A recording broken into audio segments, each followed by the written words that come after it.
Chris Yandeck, CYInterview, covering Las Vegas and the world. If you haven't already, please hit the like button below, and please hit the subscribe button below to keep up with everything we have going on here at CYInterview in Las Vegas and beyond.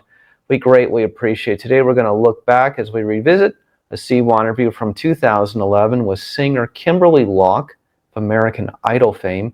Here is that CYInterview with Kimberley Locke. This is Chris Yandeck, and you're on CYInterview.com. In Season 2 of American Idol, singer Kimberley Locke made it all the way down to the final 3. That was 8.5 years ago. In what Miss Locke calls her 10-year plan, we welcome her into CYInterview to talk about a fairy tale journey that many who receive instant fame in reality television never really accomplish. Kimberly is set to be on daytime television sets across the country in a hosting gig that is definitely her big moment. For anyone who ever has called themselves down and out, or feels like their professional dreams are moving slow, Kimberley Locke is a story you have to hear.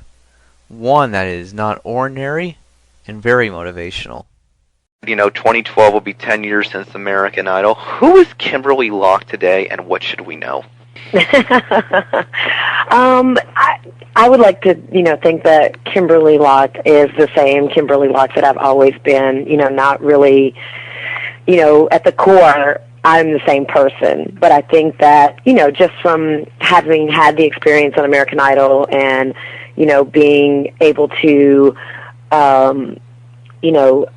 have such a great foundation in the career that I have now, I'm smarter, I'm wiser. I've learned a lot in the past 8.5 years, from the show, from being on the show and working. And, I've just kind of evolved into, a business person, I think, and evolved into, a better artist. You've made 3 songs, and starting May 24th, you're going to let fans choose what will be your next single through a Facebook campaign. The winning song will then be sent for airplay across the country. Fans always feel, I think, in some ways that their voice isn't heard. Was that your major motivation for doing this? It was. I think that, a lot of times when songs are being selected, the artist sometimes doesn't have that much say in what the first single is going to be, let alone the fans. And I think that, in today's world of social networking and, engaging the fans is really important. The fans want to be engaged. They want to know more.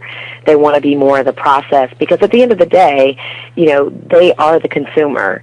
And, so why not make them a part of the process and get it right the first time? If they tell you what they want, it kind of takes the guesswork out of it all. Very true. So, you're releasing this single through your own new entertainment company you just founded. I wonder why you decided to go the independent route. Well, I think for me, going the independent route was just, for me, it was the obvious next step for me. I think that, in my day-to-day of working in the industry and working with different people, I wanted to have more,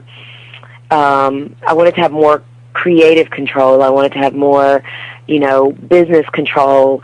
I wanted to work with the people that I wanted to work with, people that I really enjoy working with. And sometimes, when you are a part of a bigger organization, you don't always get to work with the people you necessarily like. You get to work with the people that they put you with.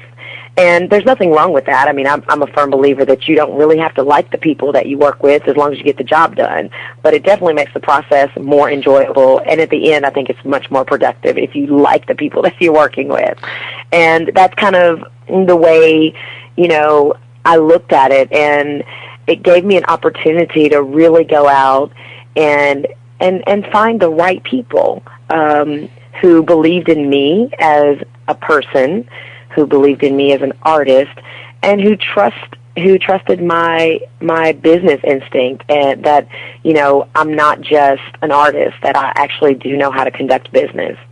At the beginning of 2012, you're slated to co-host this new show with a working title called The Revolution, about health and lifestyle transformations. This is slated to be one of the new daytime shows that will be on ABC with Tim Gunn. What can you tell me so far about this project? Well, this project is, I mean, for me, and in the grand scheme of my life, it's amazing and it's huge and it's everything that, you know, I was hoping for.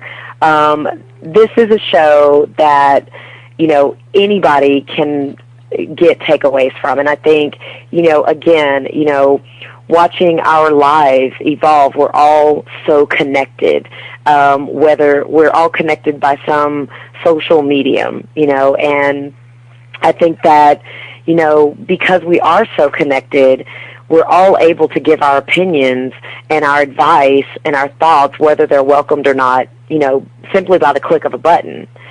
So I think what this show is going to do, it's bringing that aspect of our world to, you know, daytime television. And basically, you know, people are going to be able to watch our show and they're going to get a takeaway every day, something that's going to help them transform their lives. And that's what this show is about. You know, it's a health and lifestyle transformation. So whether you want to transform your family, your job, or your bedroom, or your weight, whatever you want to do to become a better you. And this show, I think our show is all about success. It's all about giving you bite-sized information that you can actually digest and process so that it doesn't become so overwhelming where you feel like you failed before you even got started. There are many performers that have become part of daytime television and then their careers skyrocketed above anything they'd ever done before that. I wonder if you think this might be that moment for you, and how did you end up in this spot? I do feel like this is that moment for me. You know, I have, you know, how did I end up here? You know, immediately after American Idol, you know, I'm very goal-oriented. So I had my short-term goals, which was, you know, my short-term goal was to get a record contract and get my music out there so people could remember me. And then my long-term goal was to actually host a television show.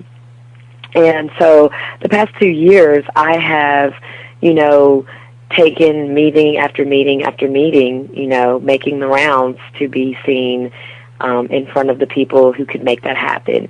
And, you know, it just so happened that, you know, I got that phone call from ABC and they wanted to meet with me. And it was one of those things where I honestly feel like I put it out there in the universe and the universe conspired, you know, and I had to do my part as well.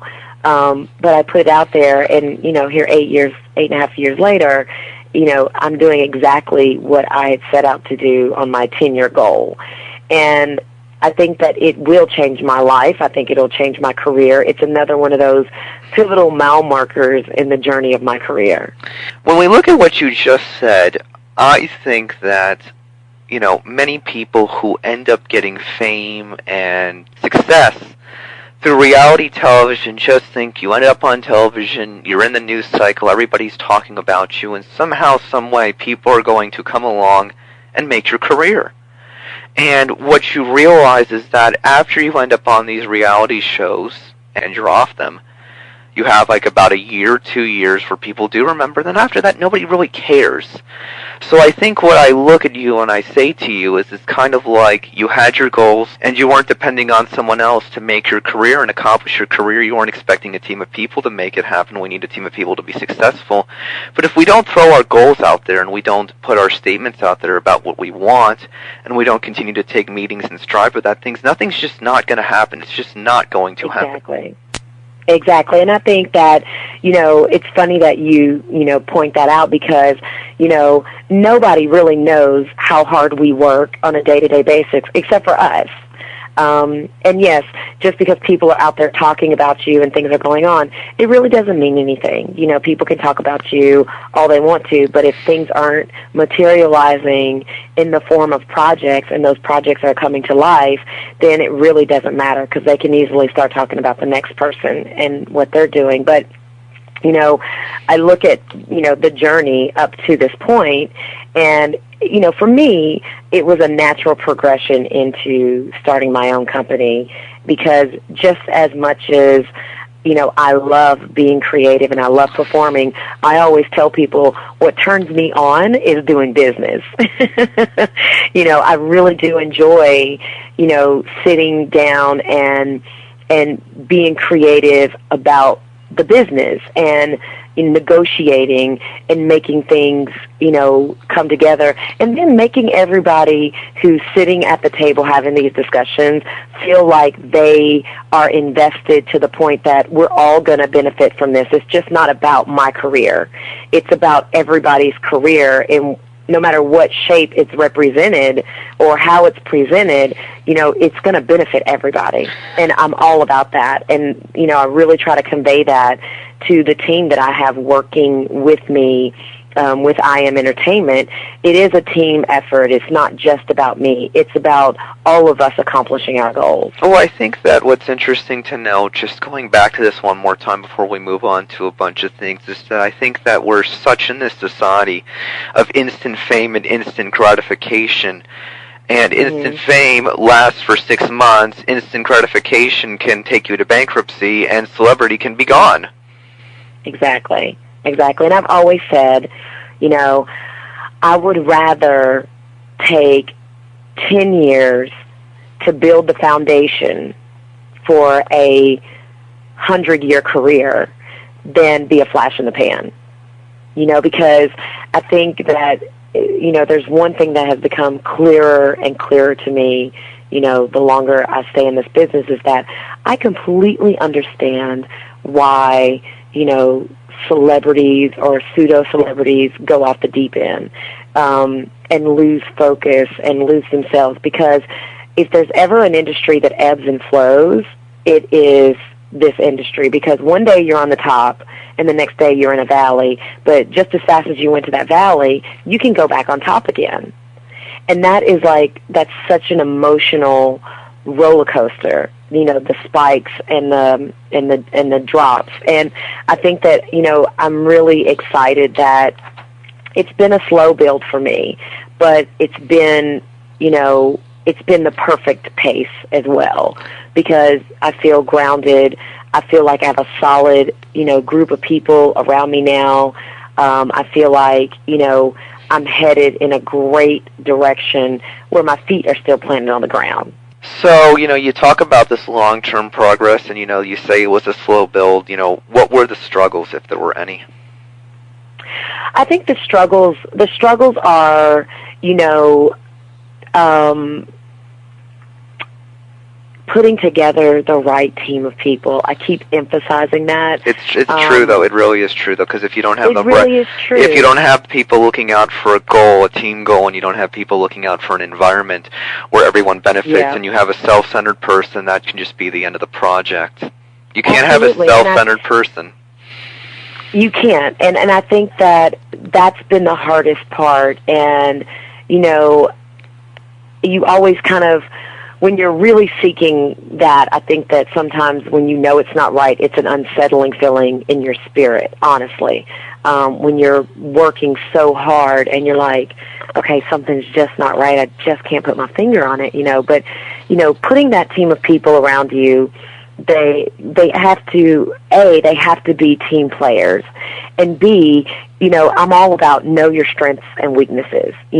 Don't come to me saying that you can paint my house when that's not really your strength. Your strength may be cleaning my house, but you're not a great painter, because now you've just wasted my time and really upset me, and we're probably never going to work together again, So it's just, know your strengths and weaknesses. And it's been a challenge too, because even, with the peaks and the valleys of this business, you have to maintain your confidence, because confidence is the propelling force that makes you get up every day when you've gotten 10 no's. It makes you get up on that 11th day to say, okay, I know I've gotten 10 no's, but I'm going to go out today still expecting to get a yes.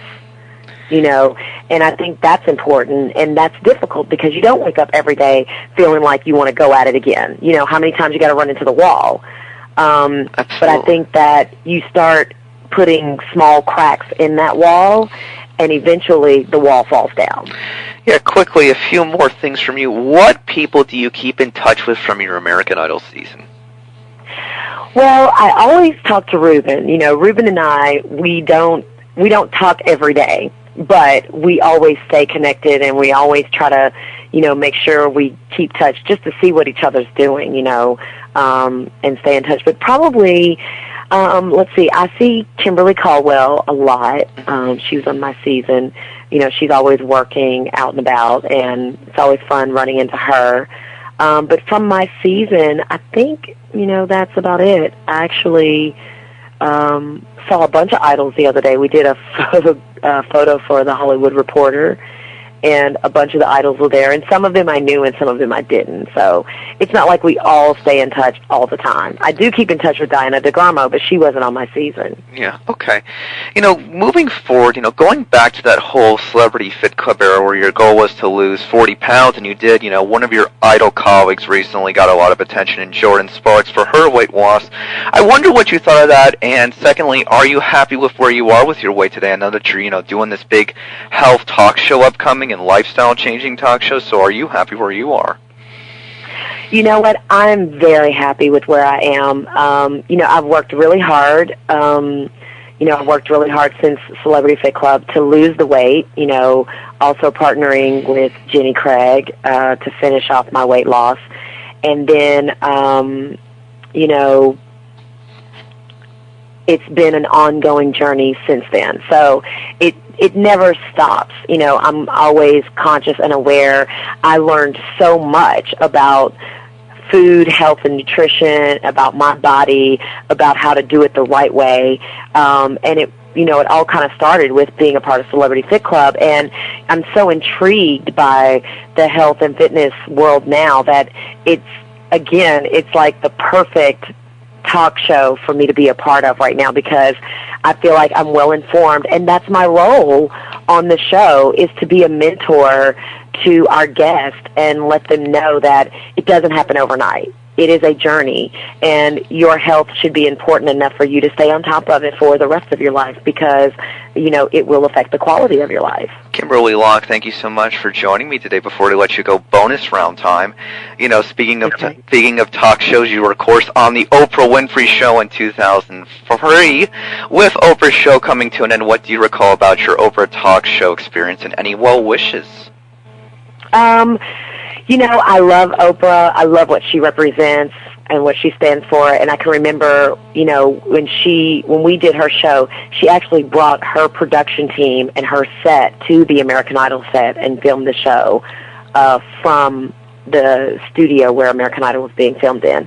And I just remembered, you know, being in awe of her, because Oprah is from Nashville, Tennessee, which is, you know, where I'm from as well. Yep. So it made me feel really good to be sitting there looking at her, knowing that, you know, I can pull inspiration from that and believe in myself enough to know that I could be, you know, in that position myself one day. And now you're in that position, and it's kind of interesting to me to look at this whole situation. You know, we've got Oprah leaving daytime television. We've got Tyra Banks gone from daytime television. There's going to be new faces now on daytime television who are now going to pick up that ball and run with it as far as inspiration goes and as far as informing on ways people can change their lives. So maybe now you're going to become one of those people. I think you will be. I think I will be too. And you know what? I think that, you know, it's nice, you know, the show hasn't started airing yet, and we're, you know, in the beginning of the production phases, but just to hear you say that to me makes it that much more real to me. So you're like the first person to say that I am becoming that person. I think that, you know, looking at that, you know, before we let you go, I think it's more important, and hang on with me, of course, after this recording ends, but I think more so than anything else, what it really says to me, though, it's just kind of like, I just look at reality TV, and I look at celebrity, and I look at all these things today. There are always so many spots for hosts on daytime television as it is. There's like a dozen people who get to be hosts on daytime television on like 4 or 5 networks. So for you to get one of those spots, you know, after going through this reality TV phase and continuing along your long-term process and probably reinventing yourself through that progress, you know, I think it's a great story to show you that even if you do get some quick fame, That's not just the end of the life, but sadly for many of your Idol colleagues and sadly for many other reality TV people, they're still living in that moment when they were on television for 5 or 6 months. They haven't gone past that for one reason or another. You know. Right, and you have to move. You have to have a plan. You know, I always tell people you have to have a plan. I believe in having multiple plans, plan A, B, C, and D, because even if your plans change, and even if there's a hiccup, at least you can go back and look at the plan and make the necessary adjustments, you know. And I am a planner, sometimes to a fault. But, you know, I think that you have to set goals for yourself. And yes, you know, reality TV has afforded, you know, many, many people their 15 minutes of fame. But then you have to think, is that all I want, or do I want more?